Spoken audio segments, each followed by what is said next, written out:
Hello friends, ഇന്ന് നമ്മൾ ഒരു 2 ഡിജിറ്റ് നമ്പറിനെ 11 കൊണ്ട് എങ്ങനെ എളുപ്പത്തിൽ മൾട്ടിപ്ലൈ ചെയ്യാം എന്നാണ് നോക്കാൻ പോകുന്നത്. അതിനായി നമ്മൾ ആദ്യം ഒരു നമ്പർ എക്സാമ്പിളായിട്ട് ഒരു നമ്പർ എടുക്കുവാണ്. 23 × 11. ഇതിൻ്റെ ഉത്തരം നമുക്ക് കാൽക്കുലേറ്റ് ചെയ്യാതെ, അതായത് നമുക്ക് ഗുണിച്ച് നോക്കാതെ തന്നെ നമുക്ക് എങ്ങനെ എളുപ്പത്തിൽ ചെയ്യാൻ പറ്റുമെന്ന് നോക്കാം. അതിനാദ്യം നമ്മൾ ഈ തന്നിരിക്കുന്ന ക്വസ്റ്റ്യനിൽ 23ൽ 2നെയും 3നെയും എടുക്കുക. അതിനെ നമ്മൾ രണ്ട് അറ്റത്തായിട്ട് എഴുതണം.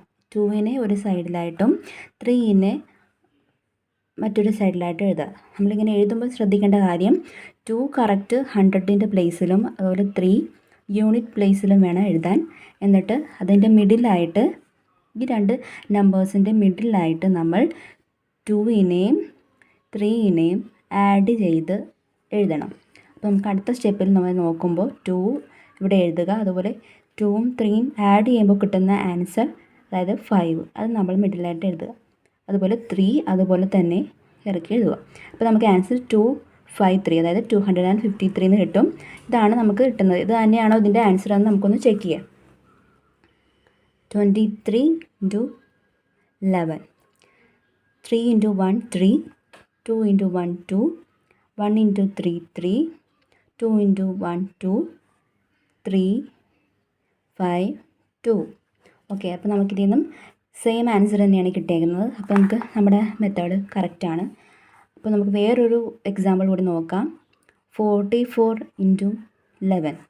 ഇതും നമ്മൾ പറഞ്ഞ രീതിയിൽ ചെയ്യുകയാണ്. നമ്മൾ 2 4ഉം രണ്ട് സൈഡിലായിട്ട് എഴുതുക. അതിന് മിഡിൽ ടേമായിട്ട് നമ്മൾ 4 + 4 ചെയ്യുക.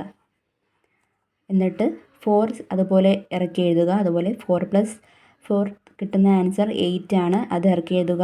അടുത്ത 4ഉം ഇറക്കി എഴുതുക. അപ്പോൾ നമുക്ക് 484 ആണ് ആൻസറായിട്ട് കിട്ടുന്നത്. വേണമെങ്കിൽ അതും കൂടെ ഒന്ന് ചെക്ക് ചെയ്യാം.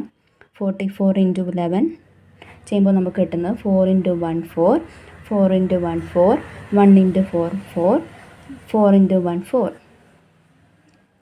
അപ്പോഴും നമുക്ക് ആൻസർ കറക്റ്റായിട്ട് കിട്ടി. അപ്പോൾ നമുക്ക് ഈ ഒരു മെത്തേഡ് നമുക്ക് ഫോളോ ചെയ്യാം. കറക്റ്റായിട്ട് നമ്മൾ മൾട്ടിപ്ലൈ ചെയ്ത് ടൈം കളയാതെ ഒറ്റ സ്റ്റെപ്പിൽ തന്നെ നമുക്ക് ആൻസർ കണ്ടുപിടിക്കാൻ പറ്റും. ഫോർ എക്സാമ്പിൾ ഒരു എക്സാമ്പിൾ കൂടി നമുക്ക് നോക്കാം.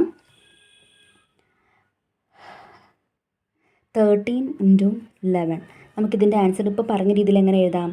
1ഉം 3യും രണ്ട് പൊസിഷനിലായിട്ട് എഴുതുക. അതായത് രണ്ട് അറ്റത്തായിട്ട് എഴുതുക. അതിൻ്റെ മിഡിൽ ടൈം 1 + 3 എഴുതുക. അതായത് ഇവിടെ ഇപ്പോൾ ആൻസർ വരുമ്പോൾ 1ഉം 1 + 3 4 മിഡിൽ വരും, 3 അനദർ സൈഡിൽ 1 4 3 എന്നാണ് നമുക്ക് ആൻസർ കിട്ടുന്നത്. ഓക്കെ, അപ്പോൾ ഈ രീതിയിൽ നമുക്ക് എളുപ്പത്തിൽ ആൻസർ കണ്ടുപിടിക്കാൻ പറ്റും. നിങ്ങളും ഒന്ന് ട്രൈ ചെയ്ത് നോക്കൂ. നിങ്ങൾക്ക് ചെയ്യാനൊരു ക്വസ്റ്റ്യൻ കൂടി തരാം. 12 × 11 നിങ്ങൾ ഈ രീതിയിൽ ഒന്ന് ചെയ്ത് നോക്കൂ കേട്ടോ.